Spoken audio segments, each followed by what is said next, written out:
Hi friends, ಎಲ್ಲರಿಗೂ one step to success smart ಕ್ಲಾಸಸ್ಗೆ ಸ್ವಾಗತ. ನೋಡಿ ಫ್ರೆಂಡ್ಸ್, ಇವಾಗ KS ಪರೀಕ್ಷೆ ಬಗ್ಗೆ ಒಂದು ಇಂಪಾರ್ಟೆಂಟ್ ಮಾಹಿತಿ ಇದೆ. ನೋಡಿ, ಡಿಸೆಂಬರ್ 29ಕ್ಕೆ KS ಮರುಪರೀಕ್ಷೆಯನ್ನು ನಿಗದಿ ಮಾಡಿದರು KPSCದವರು. ಮತ್ತು CM ಸರ್ ಕೂಡ ಹೇಳಿದರು ಡಿಸೆಂಬರ್ 29ಕ್ಕೆ KS ಮರುಪರೀಕ್ಷೆ ಆಗುತ್ತೆ ಅಂಥೇಳಿ. ಯಾಕಪ್ಪ ಅಂದರೆ ಮೊದಲಿಗೆ ಏನು KS ಪರೀಕ್ಷೆ ನಡೆಸಿದ್ರಲ್ಲ, ಅದರಲ್ಲಿ ಭಾಷಾಂತರದ ಗೊಂದಲ ಆಗಿತ್ತು. ಅಂದರೆ ಇಂಗ್ಲೀಷ್ನಿಂದ ಕನ್ನಡಕ್ಕೆ ಟ್ರಾನ್ಸ್ಲೇಟ್ ಮಾಡುವಾಗ ಎಷ್ಟೋ 50ಕ್ಕಿಂತ ಹೆಚ್ಚು ಪ್ರಶ್ನೆಗಳು ಟ್ರಾನ್ಸ್ಲೇಷನ್ ರಾಂಗ್ ಆಗಿದ್ದು, ಅದಕ್ಕಾಗಿ ಡಿಸೆಂಬರ್ 29ರಂದು ಮರುಪರೀಕ್ಷೆಯನ್ನು ನಿಗದಿಪಡಿಸಿದರು. ಆದರೆ ಕೆಲವು ಅಭ್ಯರ್ಥಿಗಳು ಏನು ಮಾಡಿದಾರಪ್ಪ ಅಂದರೆ ಕೋರ್ಟ್ನ ಮೊರೆ ಹೋಗಿದ್ದಾರೆ. ಕೆಲವು ಅಭ್ಯರ್ಥಿಗಳು ಯಾಕೆ ಮರುಪರೀಕ್ಷೆಯನ್ನು ನಡೆಸಬೇಕು ಅಂತೇಳಿ ಕೋರ್ಟ್ಗೆ ಮೊರೆ ಹೋಗಿದ್ದಾರೆ. ಧಾರವಾಡ ಪೀಠದಲ್ಲಿ ಒಂದು ಅರ್ಜಿಯನ್ನು ಸಲ್ಲಿಸಿದ್ದಾರೆ, ಇನ್ನೊಂದು ಬೆಂಗಳೂರು ಪೀಠ. ಎರಡೂ ಹೈಕೋರ್ಟ್ನಲ್ಲಿಯೂ ಕೂಡ, ಅಂದರೆ ಧಾರವಾಡ ಪೀಠದಲ್ಲಿ ಮತ್ತು ಬೆಂಗಳೂರು ಪೀಠದಲ್ಲಿ ಎರಡೂ ಕಡೆ ಅರ್ಜಿ ಸಲ್ಲಿಕೆಯಾಗಿದೆ. ನಿನ್ನೆ ಏನಿತ್ತಪ್ಪ ಅಂದರೆ ಹಿಯರಿಂಗ್ ಇತ್ತು. ನಿನ್ನೆ ಡಿಸೆಂಬರ್ 11ಕ್ಕೆ ಮುಂದೆ ಏನು ಮಾಡಲಾಗಿದೆ, ಡಿಸೆಂಬರ್ 11ಕ್ಕೆ ಈ KS ಮರುಪರೀಕ್ಷೆಯ ಬಗ್ಗೆ ವಿಚಾರಣೆಯನ್ನು ಮುಂದೂಡಲಾಗಿದೆ. ನಿನ್ನೆ ವಿಚಾರಣೆ ವೇಳೆ ಹೈಕೋರ್ಟ್ ಏನೇನು ಕೇಳಿದೆ ಅಂತ ನೋಡ್ತಾ ಬರೋದಾದರೆ, ಇಲ್ಲಿ ನೋಡಿ, KS ಮರುಪರೀಕ್ಷೆ ಆದೇಶಕ್ಕೆ CMಗೆ ಅಧಿಕಾರವಿದೆಯೇ? ಅಂದರೆ CM ಸರ್ ಅವರು ಏನು ಮಾಡಿದ್ರು ಅಂದರೆ KS ಮರುಪರೀಕ್ಷೆಗೆ ಆದೇಶವನ್ನು ಹೊರಡಿಸಿದರು. ತದನಂತರ KPSC ಅವರು ಅದನ್ನು ನಾವು ಮರುಪರೀಕ್ಷೆ ನಡೆಸ್ತೀವತ್ತೆ ಹೇಳಿದರು. ಅದಕ್ಕಾಗಿ ಹೈಕೋರ್ಟ್ ಏನು ಕೇಳಿದೆ ಅಂದರೆ CM ಅವರಿಗೆ KS ಮರುಪರೀಕ್ಷೆ ಆದೇಶಕ್ಕೆ ಅಧಿಕಾರವಿದೆಯಾ ಅಂತೇಳಿ ಪ್ರಶ್ನೆಯನ್ನು ಕೇಳಿದ್ದೆ. ಅಧಿಕಾರ ಇದ್ದರೆ ಯಾವ ಮೂಲಕ ಅಧಿಕಾರ ಇದೆ ಅವರಿಗೆ ಅಂತೇಳಿ ಅದಕ್ಕೂ ಕೂಡ ನೀವು ಮಾಹಿತಿಯನ್ನು ಒದಗಿಸಬೇಕು ಅಂತೇಳಿ ಕೇಳಲಾಗಿದೆ.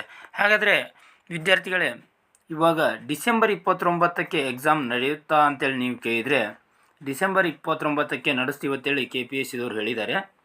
ನಡೆಸ್ತೀವತ್ತೇಳಿ ಅದರ ತಯಾರಿ ಕೂಡ ಎಲ್ಲವನ್ನು ಮಾಡಿಕೊಂಡಿದ್ದಾರೆ. ಆದರೆ ಇದೇನಾದರೂ ತೆರವಾದರೆ, ಅಂದರೆ ಕೋರ್ಟ್ ಕೇಸ್ ತೆರವಾದರೆ ಡಿಸೆಂಬರ್ 29ಕ್ಕೆ ನಡೆಯುವಂಥ ಸಾಧ್ಯತೆ ಇದೆ. ಬೈ ಚಾನ್ಸ್ ಏನಾದರೂ ತೆರವಾಗಲಿಲ್ಲಪ್ಪ ಅಂದರೆ ಪೋಸ್ಟ್ಪೋನ್ ಆಗುವಂಥ ಸಾಧ್ಯತೆ ಕೂಡ ಇದೆ. ನೀವು ಯಾವುದೇ ರೀತಿಯಾಗಿರಲಿ ಎಲ್ಲದಕ್ಕೂ ನೀವು ರೆಡಿಯಾಗಿರಿ. ಡಿಸೆಂಬರ್ 29ಕ್ಕೆ ಎಕ್ಸಾಮ್ ಐತೆ ಅಂತೇಳಿ ತಿಳ್ಕೊಂಡ ನಿಮ್ಮ ಪ್ರಿಪ್ರೇಷನ್ ನಡೆಸ್ರಿ. ಇಲ್ಲಿ ನೋಡಿ, ಗೆಜೆಟೆಡ್ ಪ್ರೊಬೇಷರಿ ಹುದ್ದೆಗಳ ನೇಮಕಾತಿಗೆ ಪೂರ್ವಭಾವಿ ಪರೀಕ್ಷೆಯನ್ನು ಮುಖ್ಯಮಂತ್ರಿ ಸಿದ್ದರಾಮಯ್ಯ ಅವರ ಸೂಚನೆ ಮೇರೆಗೆ ಹೊಸದಾಗಿ ನಡೆಸಲು ಕರ್ನಾಟಕ ಲೋಕಸೇವಾ ಆಯೋಗ ಆದೇಶ ಹೊರಡಿಸಿರುವುದನ್ನು ಆಕ್ಷೇಪಿಸಿರುವ ಹೈಕೋರ್ಟ್ ಮರುಪರೀಕ್ಷೆ ತೀರ್ಮಾನ ಕೈಗೊಳ್ಳುವ ಅಧಿಕಾರವನ್ನು ಮುಖ್ಯಮಂತ್ರಿಗಳಿಗೆ ಯಾವ ನಿಯಮಗಳು ಕಲ್ಪಿಸಿವೆ ಎಂದು ಖಾರವಾಗಿ ಪ್ರಶ್ನಿಸಿದೆ. ಯಾವ ನಿಯಮದ ಪ್ರಕಾರ ಮುಖ್ಯಮಂತ್ರಿಯವರಿಗೆ ಮರುಪರೀಕ್ಷೆ ತೀರ್ಮಾನ ಕೈಗೊಳ್ಳುವಂಥ ಅಧಿಕಾರ ಇದೆ ಅಂತೇಳಿ ಪ್ರಶ್ನೆಯನ್ನು ಮಾಡಿದೆ ಯಾವುದು ಹೈಕೋರ್ಟ್. ನೆಕ್ಸ್ಟ್, ಗೆಜೆಟೆಡ್ ಪ್ರೊಬೇಷರಿ ಹುದ್ದೆಗಳ ನೇಮಕಾತಿಗೆ ಪೂರ್ವಭಾವಿ ಪರೀಕ್ಷೆಯನ್ನು ಹೊಸದಾಗಿ ಮಾಡಲು KPSC ಹೊರಡಿಸಿದ ಆದೇಶ ರದ್ದುಪಡಿಸುವಂತೆ ಬೆಳಗಾವಿಯ ಸ್ಫೂರ್ತಿ ಭೈರಪ್ಪನವರೆಂಬವರು ಏನು ಮಾಡಿದ್ರು, ಅರ್ಜಿಯನ್ನು ಸಲ್ಲಿಸಿದ್ರತ್ತೆ. ಮತ್ತು ಅದ್ರ ಜೊತೆಗೆ ಹಲವಾರು ಅಭ್ಯರ್ಥಿಗಳು ಸಲ್ಲಿಸಿದರು. ನೆಕ್ಸ್ಟ್, ವಿಚಾರಣೆ ಸಂದರ್ಭದಲ್ಲಿ ಅರ್ಜಿದಾರರ ಪರ ವಕೀಲರು ಏನು ಮಾಡಿರುತ್ತೆ, ಮುಖ್ಯಮಂತ್ರಿಗಳ ಸೂಚನೆ ಮೇರೆಗೆ ಮರುಪರೀಕ್ಷೆ ನಡೆಸಲು KPSC ಆದೇಶ ಹೊರಡಿಸಿದೆ ಎಂದು ನ್ಯಾಯಪೀಠದ ಗಮನಕ್ಕೆ ತಂದಿದ್ದಾರೆ ಅಂತೆ. ಹೌದಾ? ಮತ್ತು ಏನಿದೆ ಕೊಟ್ಟಿದ್ದಾರೆ ನೋಡೋಣ ಬನ್ನಿ. ಅದಕ್ಕೆ ಪ್ರತಿಕ್ರಿಯೆ ನ್ಯಾಯಮೂರ್ತಿಗಳು ಮರುಪರೀಕ್ಷೆ ನಡೆಸಲು ನಿರ್ಧಾರ ಕೈಗೊಳ್ಳುವುದಕ್ಕೆ CMಗೆ ಯಾವ ಅಧಿಕಾರವಿದೆ, ಇಂತಹ ಅಧಿಕಾರವನ್ನು CMಗೆ ದಯಪಾಲಿಸಿರುವ ನಿಯಮ ಯಾವುದು ಎಂಬುದನ್ನು ನಮಗೆ ತಿಳಿಸ್ಬೇಕಂತೇಳಿ ಹೇಳಿದ್ದಾರೆ.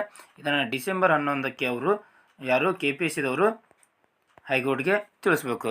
ಇದರ ನಂತರ ಡಿಸೆಂಬರ್ 11ರ ನಂತರ ಏನಾಗುತ್ತೆ ಅಂತ ನೋಡೋಣ. ಅದೇ ರೀತಿಯಾಗಿ ಬೆಂಗಳೂರಿನಲ್ಲಿರುವಂಥ ಹೈಕೋರ್ಟ್ನಲ್ಲಿ ಡಿಸೆಂಬರ್ 19ಕ್ಕೆ ಅಲ್ಲಿ ವಿಚಾರಣೆ ಇದೆ. ನೋಡೋಣ ಏನಾಗುತ್ತೆ ಅಂತ. ಯಾವುದಕ್ಕೂ ನೀವು ಎಲ್ಲದಕ್ಕೂ ರೆಡಿಯಾಗಿರಿ ಡಿಸೆಂಬರ್ 29ಕ್ಕೆ ಎಕ್ಸಾಮ್ ಬರೆಯೋದಕ್ಕೆ. ಇದಿಷ್ಟು ಇವತ್ತಿನ ಮಾಹಿತಿಯಾಗಿತ್ತು. ಇದೇ ರೀತಿಯಾಗಿ ಇನ್ನಿತರ ಮಾಹಿತಿಗಾಗಿ ನಮ್ಮ ಚಾನಲ್ನ ಸಬ್ಸ್ಕ್ರೈಬ್ ಮಾಡ್ಕೊಳ್ಳಿ. ಧನ್ಯವಾದಗಳು.